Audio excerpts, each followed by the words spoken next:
Nachi free.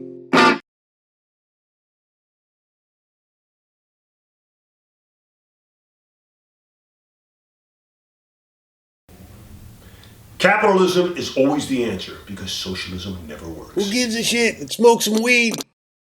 Pinky, you've been smoking way too much weed lately. Wanna hit? No thanks. I've already bet the world in my first YouTube video that I could single-handedly solve all its problems right here from my recliner. And I need to deliver on that promise if I don't want to look the fool. One hit's not gonna kill you. Okay, but just one, okay?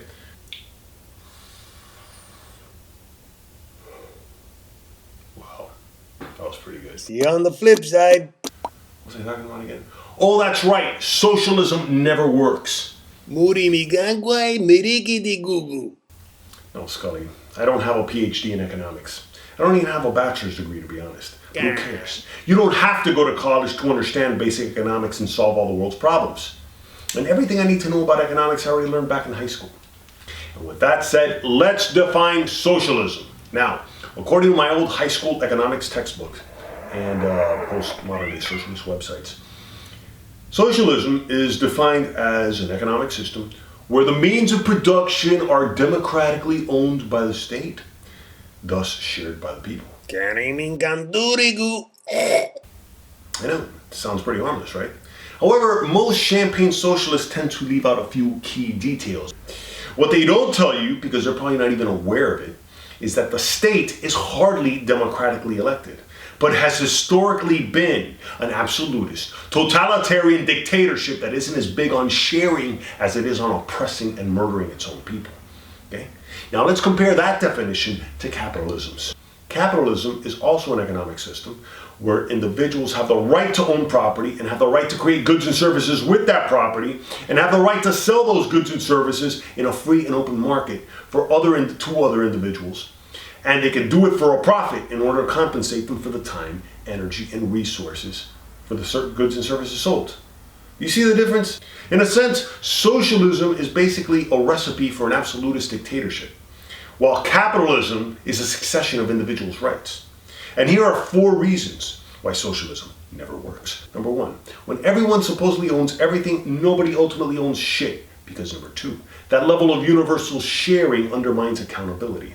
Number 3, the undermining of accountability, especially under the weight of a tyrannical bureaucratic labyrinth, erodes incentives. And number 4, when incentives are eroded, innovation is not only bottlenecked, it comes to a complete halt. And I wish people would stop saying that Scandinavian countries are socialist. They're not. They have capitalist economies where people can own their own property and start and create private businesses that aren't shared with the state. That's the key, crucial difference, private property ownership. And that's why capitalism does work, because despite its demonization by people who shamelessly reap its benefits, capitalism works because it allows people to solve problems through creating goods and services in the most innovative and creative ways possible. And yeah, where there is capitalism, there is competition. Which sucks. I know, I hate competition too. But that's just the way life works. For anyone who acknowledges that evolution is a reality, then you must acknowledge that evolution itself is basically Mother Nature's version of the Olympics. And that very same principle applies to economics.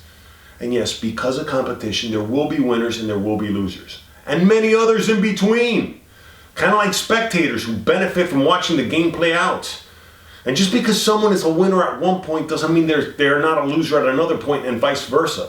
Life is full of ups and downs for everybody, especially the winners. And quite frankly, if you're living in the United States, in a sense you're already a winner in comparison to how the other half of this world lives. That's why the utopian ideal of economic justice and equality under socialism and communism is such a fool's errand. Okay? And it's never been achieved even under the barrel of a gun.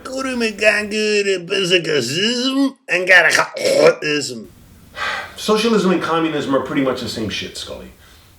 Okay, however, according to Karl Marx, the patron saint of all economically misguided pseudo-intellectuals, communism is supposedly the ultimate phase of the workers' paradise, where no one needs to own any property whatsoever. Hell, there's even no need for money because there's going to be such an abundance of food, healthcare, shelter, and education that it's just going to rain gumdrops and lollipops, and milk and honey is going to flow from water faucets while hamburgers grow from trees. I know, man.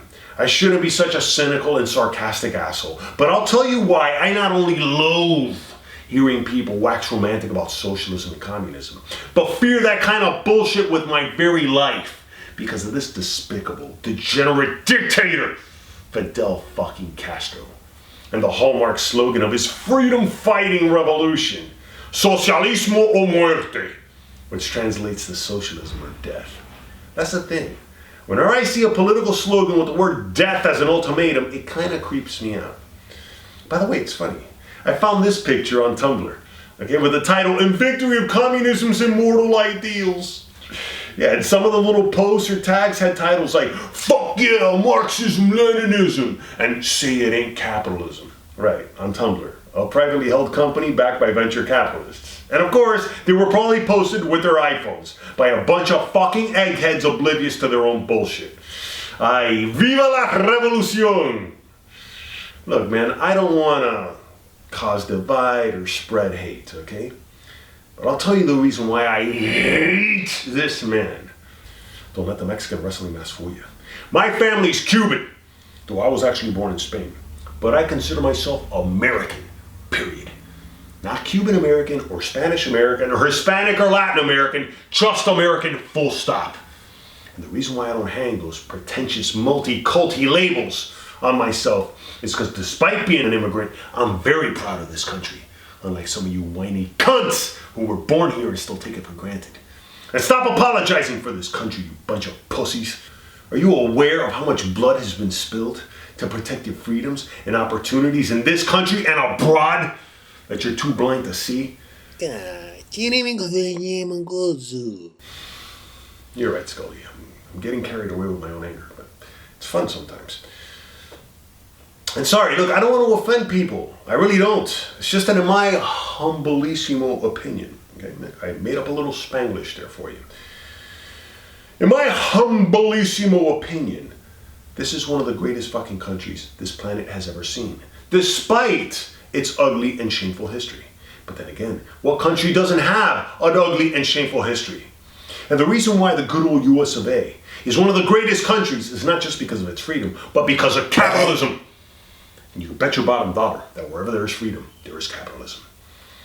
Which is a hell of a lot more than I can say for the socialist tropical gulag that Cuba became under the rule of these murderous douchebags that so many of you Che Guevara t-shirt wearing jackasses tout as champions of social justice.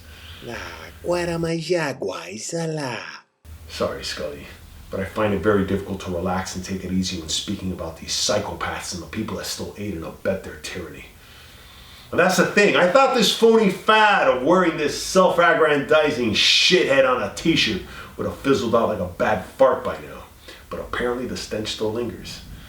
And now that the US is opening up trade and travel with Cuba, I fear that stench might be getting its second wind. By the way, Cubans had another nickname for this pig, and it wasn't El Che. It was El Carnicero de la Cabaña, the butcher of La Cabaña prison. Alright, so for all you cliché Guevara apologists concerned with the Geneva Conventions and waterboarding over at Guantanamo prison, your darling little Che wasn't so preoccupied with those details as he ordered the execution of hundreds of prisoners by firing squads without any due process of law, other than the impromptu kangaroo courts that they held back in the early months of 1959. And sure, many of them were the previous dictator's henchmen, Fulgencio Batista, which no Cubans really like either, dude. But not all of them were henchmen, dude. Some of them were innocent people who either got rounded up at the wrong place at the wrong time, or simply didn't feel like going along with the fucking revolution's bullshit plans.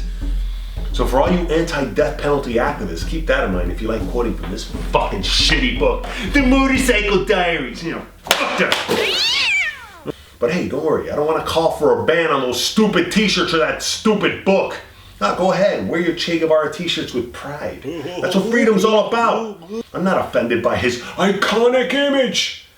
I'm a little freaked out by it though, because on a visceral level, it sets off my innate sense of self-preservation.